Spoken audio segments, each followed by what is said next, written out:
قانون الجذب بكل بساطة وباختصار خلال أقل من 30 ثانية. قانون الجذب مش إنك أنت تقعد تتخيل الإشي اللي بدك إياه عشان يصير. قانون الجذب إنك تآمن كليا إنه هذا الإشي راح يصير بحياتك وتتصرف وكأنه هذا الإشي على الأكيد راح يصير، وشوف كيف راح يصير على الأكيد. شوفي إذا هو إلك مكتوب إلك ما يصير لغيرك.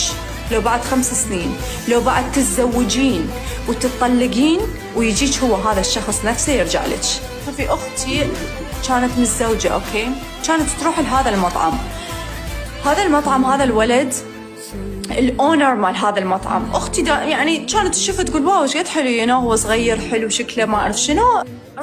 راحت الأيام، جت الأيام، أختي اتطلقت ورا 3 سنين اتطلقت أوكي. راحت هي وصديقتها لهذا المطعم نفسه، هو هذا المطعم الوحيد يعني مشهور بمنطقتهم وهاي وكبير وما أعرف شنو.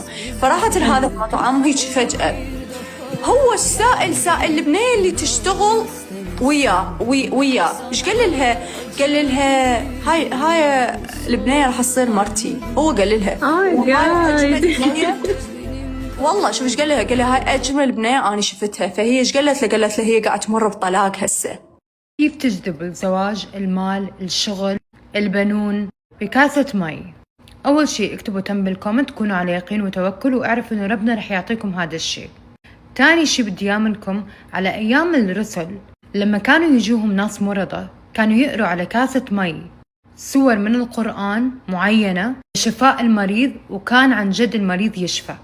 معناته إنه كاسة المي لما نشربها نحن بنشرب انرجي، بنشرب الطاقة. خلينا نقول انتو بدكم المال، بتاخدوا كاسة المي وبتقروا عليها سورة الواقعة وكل يوم بتشربوها. بدكم الزواج، بتحكوا ربي إني لما أنزلت علي من خير فقير وبتشربوها. أي شي بدكم إياه اقروا السور المعينة للشي اللي انتو بدكم إياه، وبإذن رب العالمين الله حيعطيكم اللي انتو بدكم إياه. تدري إنه قانون الجذب مذكور في القرآن؟ Law of Attraction المانيفستيشن مذكور في القرآن. في شخص هيسألني كيف، هقول لك بكل بساطة، وأن ليس للإنسان إلا ما سعى. هذه آية مذكورة في القرآن. فأي شيء تحطه سيء هنا راح يصير. ترى لا تحسب إنه السعي بس بالفعل، لا، السعي برضو بالفكر. أيوة، فأي شيء طيب تحطه هنا وتسعى له حيصير. عشان كذا انتبه، الأفكار السيئة اللي تحطها في بالك حتى لو كانت شوية حتأثر مرة كثير. يعني مثلا انت مقبل على العمل تقول اوف لو خسرت فيه حاصير كذا وانا متوتر اني اخسر. حتخسر. اذا انت مشاعر التوتر والخوف طاغية على مشاعر النجاح حتخسر، صدقني. ففكر كويس عشان تكون حياتك كويسة.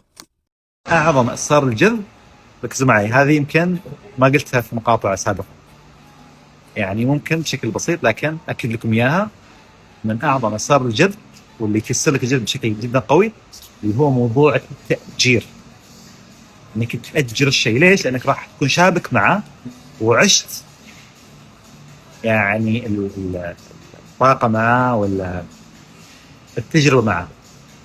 مثلا ممكن إذا تبغى كاميرا قوية جدا وسعرها مثلا 15,000 ولا إيش ما كان، أجرها مثلا 700-800 ولا شيء زي كذا. تبغى مثلا السيارة أجرها يومين 3 مثلا.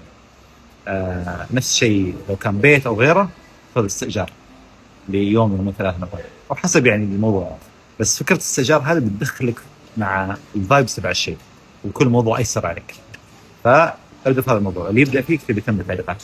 كيف بتجذبي رجل بكامل طاقته الذكورية؟ لنوضح شغلة، ما عم نحكي عن الرجل الماتشو أبو عضل، يعني هذا منه رجال، هذا ولد بعده عم يثبت حاله. بما أنه أنت مش الماما وما بدك تكون المرحلة الانتقالية اللي من بعدك ببلش ينضج ويكبر وبيروح عند غيرك بيكون جاهز كامل مكمل، لازم تعرفي شو يعني رجل بكامل طاقته الذكورية حتى تميزيه لما يقرب لعندك. رجل بكامل طاقته الذكورية عنده نضج عاطفي، بيفهم مشاعره بدل ما يهرب منها، بيعرف ياخد قرارات، بيكون قد كلامه، بيدعمك وبيشجعك بدل ما يحس بالتهديد كل ما بتنجح، بيعرف يتواصل، يضبط حاله، محترم، مهذب، واثق من نفسه، واهم شيء معيل، مش بس ماديا، حكينا عنه قبل. تقدري تجذبي هيدا النوع من الرجال بدك تكوني انت بكامل طاقتك الانثويه. شو يعني؟ اكيد اهم شيء انك تهتمي بحالك، تهتمي بشكلك، تهتمي بطاقتك الايجابيه، يكون عندك طموحات، اهداف، احلام، تهتمي بصحتك، بشرتك، نظافتك، تيابك، غرفتك. تعرفي انه هيدا الشيء ما حدا غيرك رح يحققه لنفسك. ولو قد ما صار عمرك تذكري انه انت الاميره يلي كنت بتتصوريها انت وصغير لما كان عمرك 7 سنين. انت الاميره. ثاني شغله بدك تكوني انت مصدر الثقه لنفسك، ما بتنبشي على ضمانات من حدا تاني، ما بتنطري حدا يجاملك. تعرفي صفاتك حلوه، تعرفي قيمه نفسك، بتحطي ضوابط وحدود لكل شخص بحياتك. بتعرفوا جايز المرأة الأنثوية بتقدر كمان تكون عندها طاقة ذكورية، مثلا مثل لما بتكوني بسوق العمل بالبزنس مضطرة تكوني صارمة، مضطرة تاخدي قرارات، بس انت بتختاري اي متى تكوني فيمينين، اي متى تستعملي your masculine energy. تعززي طاقتك الأنثوية لازم تعرفي تقولي لا. عرفي قولي ما حبيت، كنت بحب لو بتعملي هيك. وحتى لو انت هلا حاسه الموضوع كتير بايخ وانت بتعمليها عادي، غيرك هلا عم بيقول اف معك حق، انا كنت هيك صديقتك، انا ما بغشك، بعطيك الزبده، بعطيكي من خبرتي. اهم نقطه بدي احكي عنها تشافي، هيلينج.